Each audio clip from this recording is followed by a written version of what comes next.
There is the first man, his name is Adam. He disobeyed God. And that is the first sin and the origin of sin.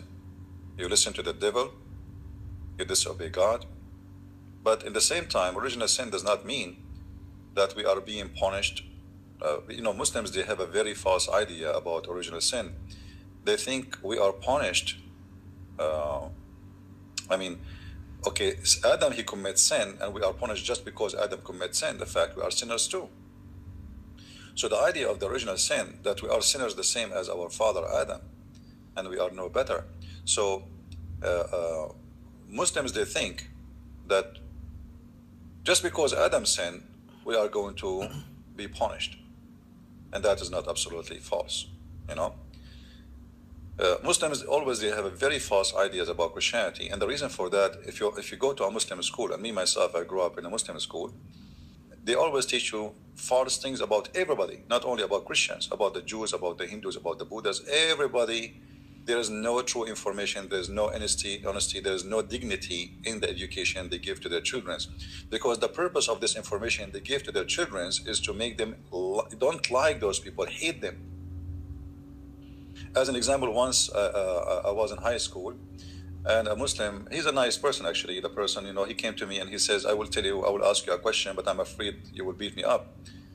I said, why do you think I will beat you up? He said, well, I know you, I said, but why, what you will say to me will make me beat you up? He said, this is why I'm asking you. You promised me you will not do anything wrong.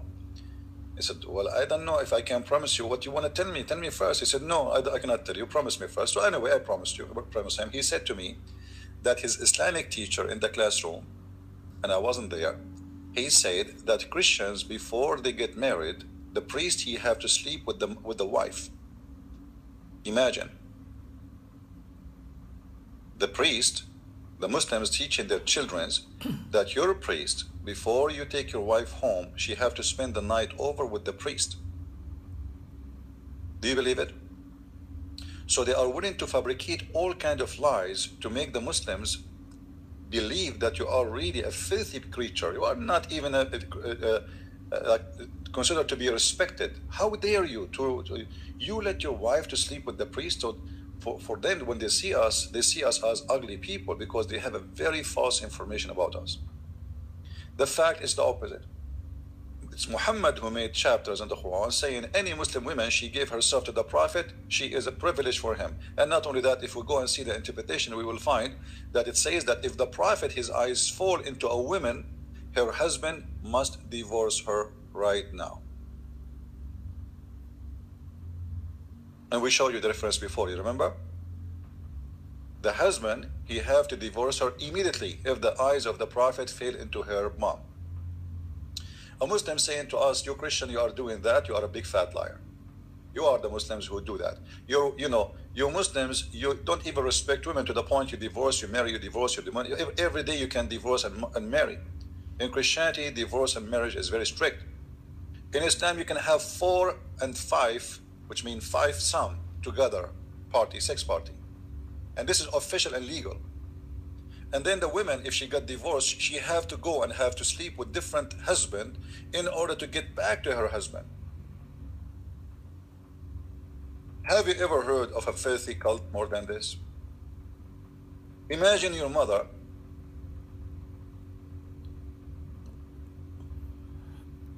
She was divorced by your father, and he said to her, you are divorced 3 times.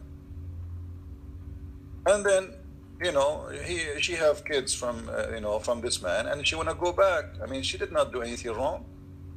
It's not her fault. Muhammad, he come with a filthy cult rules, saying if your mother, she was divorced 3 times, she cannot go back to her husband until she marry another mule, and he have to jump on the top of her. And I can show you the reference. It says she have to taste his juice and he have to taste her juice.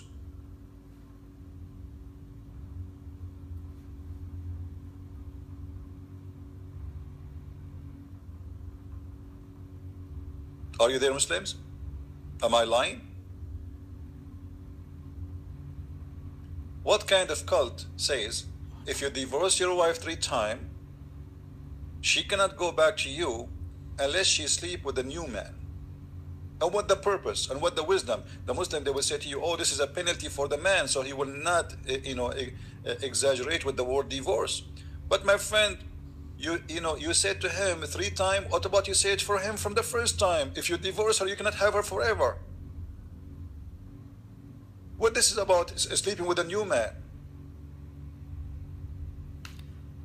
And still men, they do it. I mean, you make it 3 times, and now she have to sleep with a new man, and still they divorce her 3 times.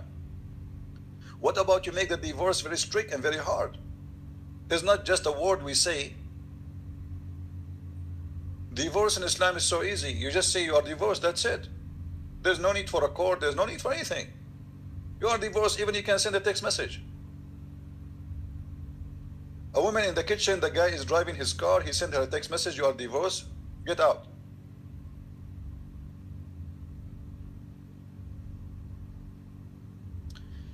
And then you will find that the Muslims, they suffer from this rule, which is obviously perverted rule. So we see a woman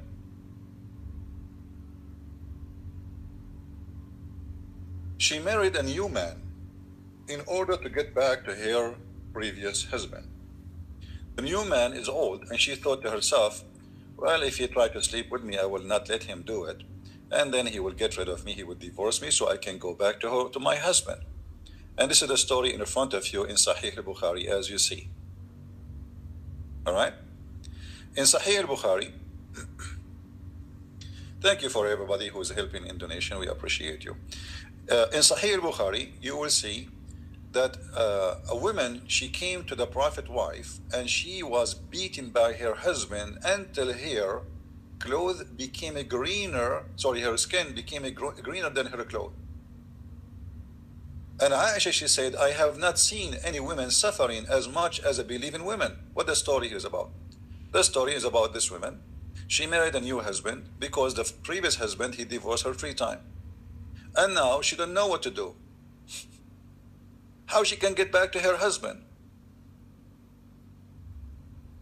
There's no way. The only way is to find a new husband, to sleep with her, and after he sleep with her, she can go back to her previous husband. I mean, how in the world that can be a religion? And now this woman, this poor woman, as you see, she get beaten by her husband, the new husband, and Muhammad now is investigating the issue because the man, he came over. And she told him that my husband, his private part is not working. The man, he said, she's a liar. I swear by Allah, I can satisfy her. Look at the conversation. This is a conversation with the Prophet of Allah. She said, by Allah, I have done nothing wrong to him, but he is impotent, and he is as useless as this to me, which when she is holding her, the clothes of her fabric, which means, his penis is not working. Abdul Rahman said, by Allah, messenger, she told a lie. I'm very, very hot, horny man, brother. I can satisfy her, but she is disobedient and want to go back to Rif'ah. She want to go back to Rif'ah. Allah messenger said, if this is your intention, then you know that it's not lawful for you to marry Rif'ah again unless you had sexual intercourse, according to the translation. But the fact, by the way, it doesn't say that. It says in Arabic, حتى يذوق عسيلتك من عسيلتك, حتى he tastes your juice. Literally, until he tastes your juice. Imagine the Prophet of God saying to a woman, she want to go back to her previous husband, she don't want this guy. Oh, you cannot do that. The only way you can go back to your